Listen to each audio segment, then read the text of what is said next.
Hello, dear students. I hope you are doing well and staying safe. Today we will talk about one non-metal which is widely used and widely abundant in our life. So before starting our new topic, I want to ask you, why Silicon Valley is Silicon Valley?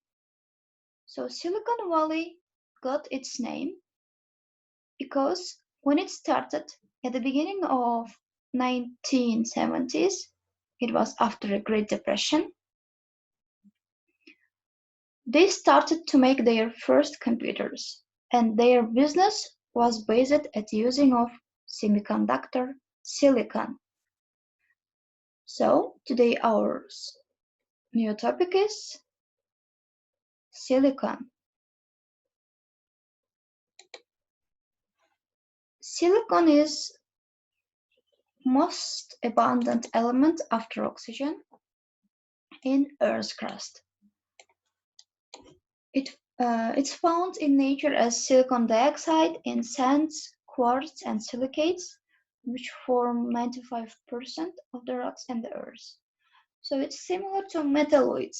What does mean metalloid? Metalloid means it shows both properties, metallic and non-metallic.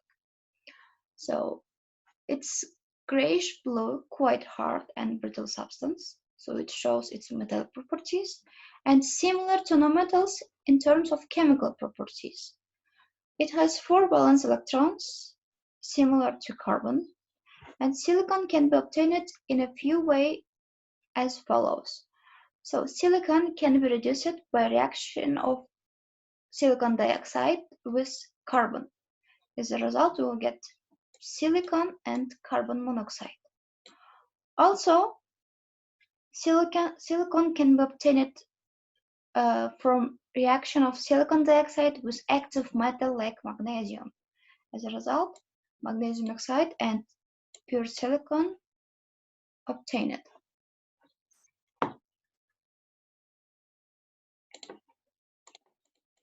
So, reaction of silicon. Silicon can react with non-metals, but it will require high temperature. So, for example, reaction of silicon with carbon, we will get silicon carbide. Silicon plus oxygen, we will get silicon dioxide. And silicon plus halogen like chlorine, so we will get silicon chloride. Other properties, silicon doesn't react with acids at low temperature except hydrofluoric acid. So why hydrofluoric acid?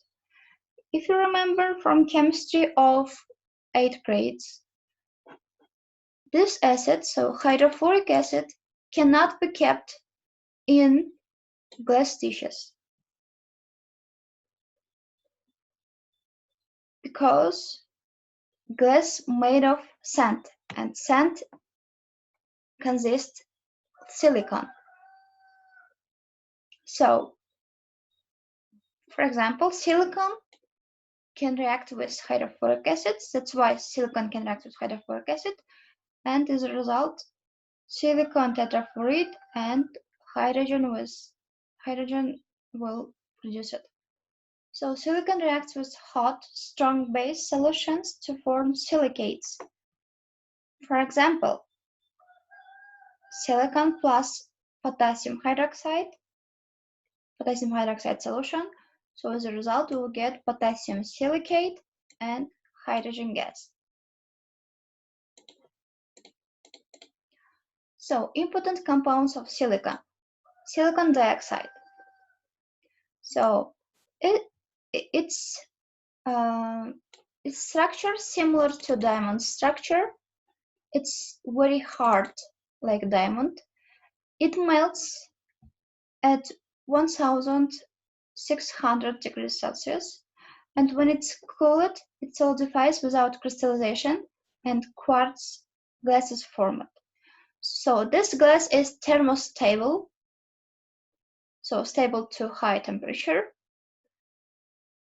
So that's why it cannot be affected when it's heated to high temperature. So due to this property, it's used to make laboratory glassware, various lenses, lamps, and etc. Okay.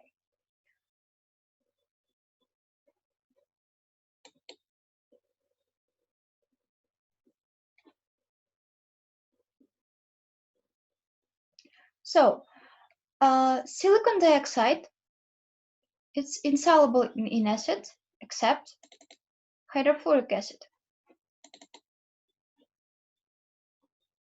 As a result, we'll get silicon tetrafluoride and water. So also, silicon dioxide forms silicates when it reacts with other oxides. For example, silicon dioxide plus magnesium oxide, we will get magnesium silicate, which is salt. Now, silicates.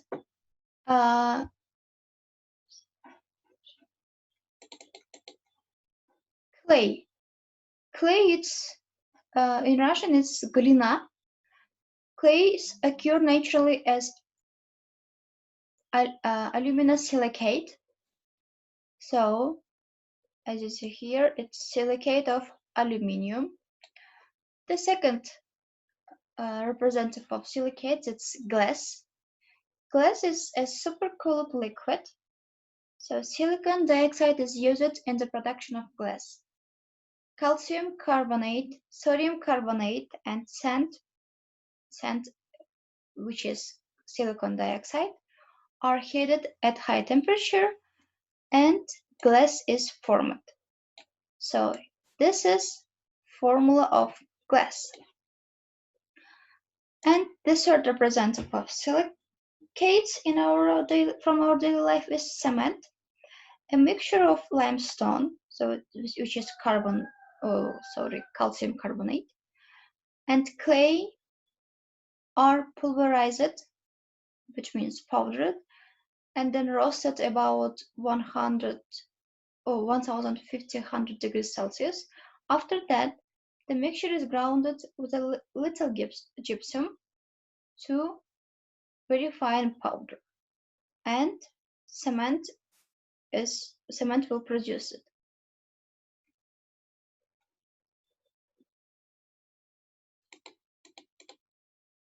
So uses of silicon. Silicon is used to prepare silicon polymers. It's used to prepare electronic devices such as computer chips, transistors, since it's semiconductor. And copper silicon alloy is used in the preparation of telephone wires. Also, silicon is used in glass industry, so in manufacture, in production, in producing of glass. Also, silicon is used in the production of cement. So guys, that's all for today. If you have any questions, please feel free to ask your chemistry teacher. Stay safe, stay tuned.